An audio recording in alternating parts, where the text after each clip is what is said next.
Hello friends, welcome back once again to my channel. Hope you all are well by the grace of God. Stay home, stay safe, and as I mentioned earlier, that enjoy the time and utilize the time as your own best possible way. So for that said, look the presentation of today. So take it. So today we are going to discuss about uh, a brief synopsis on the mammalian heart, its structure, origin, and the blood circulation through the mammalian heart. So without wasting much time, let's have a look what I have made.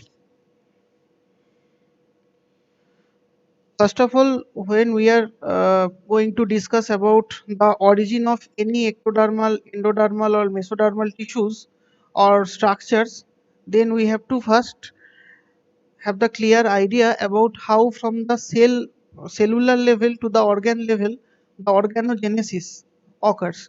So this picture is basically that outline from the cell population, the migration and patterning of the cells, and the developmental field. In a particular developmental field, the morphogenesis and specification occurs, and then the proliferation of a different stem cells and the progenitor stem cells. Progenitor means the stem cells that actually gives rise to other stem cells. So that's why they're the progenitor stem cells. And then differentiation of that cell. I mean, differentiation means the particular fate of that kind of cell, and the commitment means the cell that is committed, to being that particular organ. That is the commitment of a cell. So organ forms.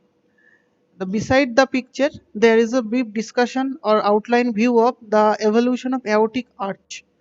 So basic outcome from this picture is this, that in case of the higher vertebrates, I mean the birds and mammals, the aortic arch are basically 3, 4 and 6. Three pairs of aortic arch is present in case of birds and mammals. Among the 3, 4, 6, the fourth aortic arch or the arch of aorta, that is responsible for the development of the systemic arteries, that is related to the circulation. This picture is basically about the development of heart, which I already mentioned.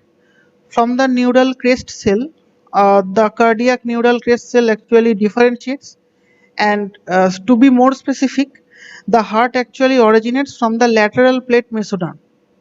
So this picture has been given that direction, that from the lateral plate mesoderm, the first and second heart tubes that actually forms.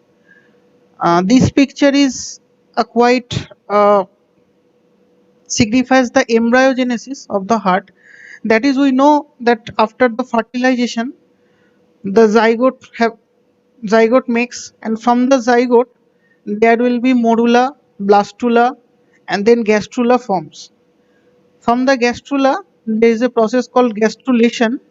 Gastrulation and organogenesis, they will with the help of different morphogenetic movements, they actually differentiates three dermal layers. That is, the ectoderm is the outer layer, endoderm is the innermost layer, and the mesoderm is middle between ectoderm and endoderm. From the mesoderm, the heart, blood, vascular cells, and skeletal muscle develops. This is the development of heart according to the days. So different days has been taken to the development of heart. So this is the picture that signifies this. During the time of the development of heart, there are some congenital or given by birth some heart defects can be formed. Basically, it is categorized into two types of heart defects, that is the cyanotic and acyanotic defects. Cyanotic defects actually signifies that it is the mixation of the oxygen rich and oxygen poor blood, because the septum between two ventricles are not exactly formed. So that's why there is a chance of mixation of the blood, the oxygenated and oxygen poor blood. And as a acyanotic defect of the heart, that is basically signifies that the narrowness of the valves and vessels that increase the workload of the heart. This condition is called a stenosis, just like the contraction of aorta, contraction of veins, etc. These are one kind of the acyanotic heart defects. This is a brief outline of the evolution of heart. That means from the fish's venous heart to the mammal's four-chambered heart. One thing is very significant in this picture. You can clearly visible that in case of the amphibian heart, there are three chambers. I mean, their ventricle is only one ventricle. There is no septum in between two ventricles. But septum gradually develops in the reptilian heart, and then it finally forms in birds and mammalian heart. So this is the picture that signifies that phenomena. This is a very interesting SOMSO model of vertebrate heart that is present. This model has been designed in SOMSOplast machine. The internal structure actually shows the evolution of heart. There are some presence of blood vessels also there. 7 models has been taken to signify 7 vertebrate species from fish to human. So you can clearly see the evolution of the heart and the modification of heart by this model. The total weight of the series is 2.9 kg. This is a structure of a mammalian heart, and these are some special cases of the heart. I mean, fetal heart, adult heart, and the falling heart. There are in the development, in the time of the development of the heart and heart muscles like cardiomyocytes, etc., cardiac progenitor cells, there has been some upregulation and downregulation of some genes of genetic factors are present. So they are responsible for the development of uh, specialized type of hearts, like the falling heart when the heart is not working actually very well, the adult heart from the fetal heart that has been differentiated. So this picture signifies that things. Now one of the most important discussion topic of us, that how the blood flows into our human heart, our mammalian heart. So first of all, from the superior vena cava and inferior vena cava, also known as the precaval and the postcaval, they collects, they flows the deoxygenated or the less oxygenated blood to the right atrium. Right atrium moves to the right ventricle. Right atrium helps the blood to move to the right ventricle with the help of tricuspid valve. Remember it, these valves are only one directional. So it can possible the blood will go from atrium to the ventricle, but it will not go to the reverse. I mean from ventricle to atrium. Tricuspid valve opens and the blood oxygen less or less oxygenated blood will go to the right ventricle. Then the pulmonary valve opens and the pulmonary artery. In the pulmonary artery, the deoxygenated blood or oxygen uh, less blood that will go to the lungs. And in the pulmonary circulation in the lungs, the blood purifies with the presence of oxygen, and this oxygenated blood now goes to the left atrium. From the left atrium, there is mitral valve or the bicuspid valve that is present. It will go to the left ventricle. From the left ventricle, it will go to the aorta, and from the aorta, it will circulate to the rest of the body. Here, the vein is called the collecting vessels because The main function of the vein is to collect the bloods from several organs and to conduct into the heart. And aorta, I mean the arteries are called the distributing vessels because they distributes the blood from the heart to the other organs. One exception case is present in case of the pulmonary artery and pulmonary veins. Pulmonary veins carries the oxygenated blood and pulmonary artery carries the oxygenless blood. So that is the exception when we see the veins are carries generally the deoxygenated or oxygenless less oxygenated blood, and pulmonary and the arteries carries the oxygen rich bloods. Here some accessory organs, accessory structures has been responsible like the SA node or the sinoatrial node. They are called the natural pacemaker of the heart.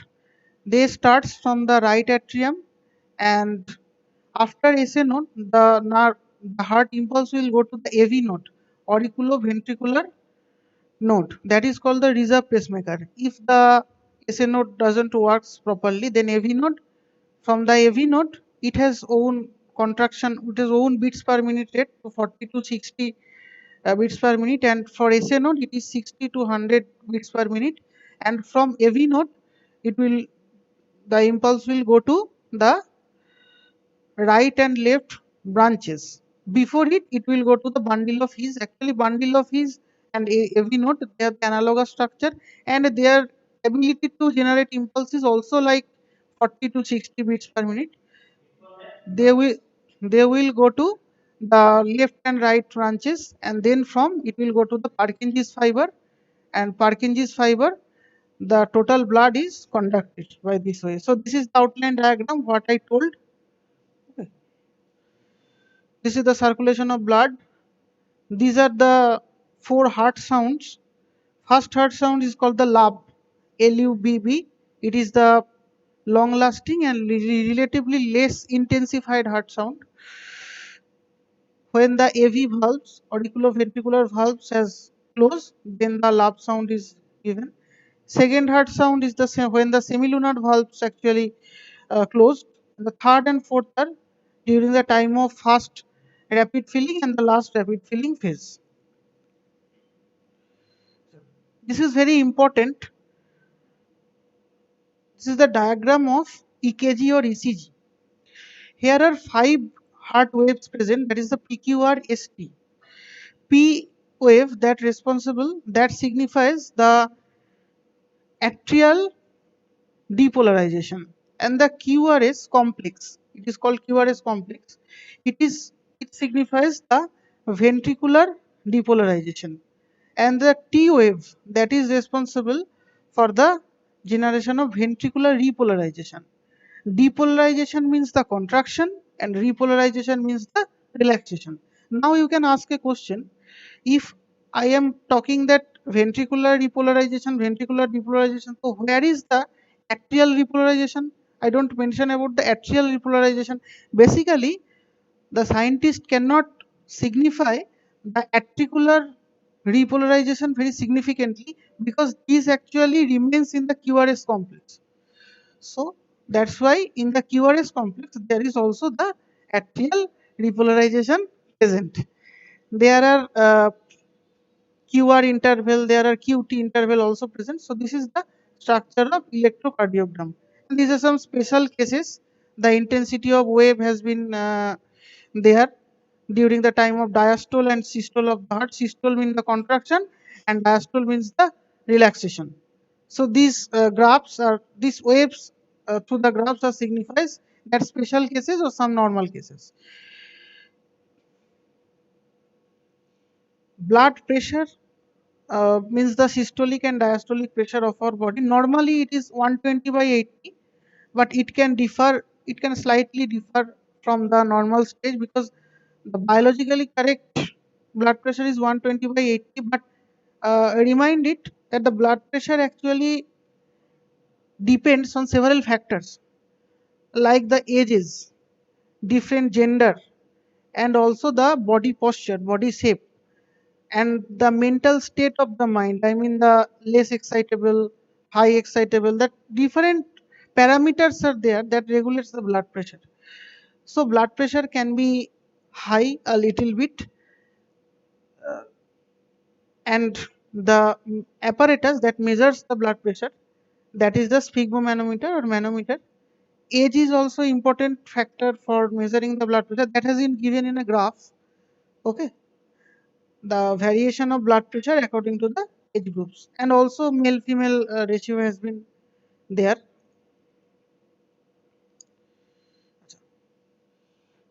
Heart rate, so generally our normal heart rate is 72 beats per minute, but if it is excess than 100 times per minute, then it is called the tachycardia condition, the rapid heart rate. If it is less than 60 beats per minute, it is called the bradycardia condition. Bradycardia means the slow heart rate. How you can easily remember that? You know the about the sloth. Sloth is a very slow animal. Scientific name of the sloth is bradypus. So bradypus is also slow, and the bradycardia means the heart rate is also slow. That's why you can easily remember that the brady actually signifies the slowness of something. So that's why it is the bradycardia, and the opposite thing is the tachycardia.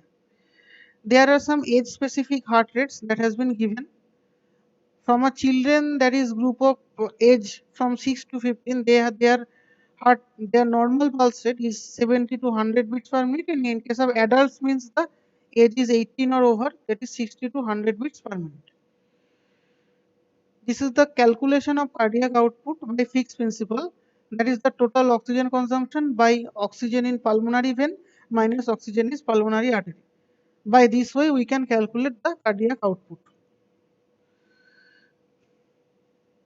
Basically, these are the different conditions of heart that has been signified through some mimetic animatic representation. Slow heart, fast heart, heart attack like situations, or sick heart, that has been defined here through some animatic representations. So you can easily notice it.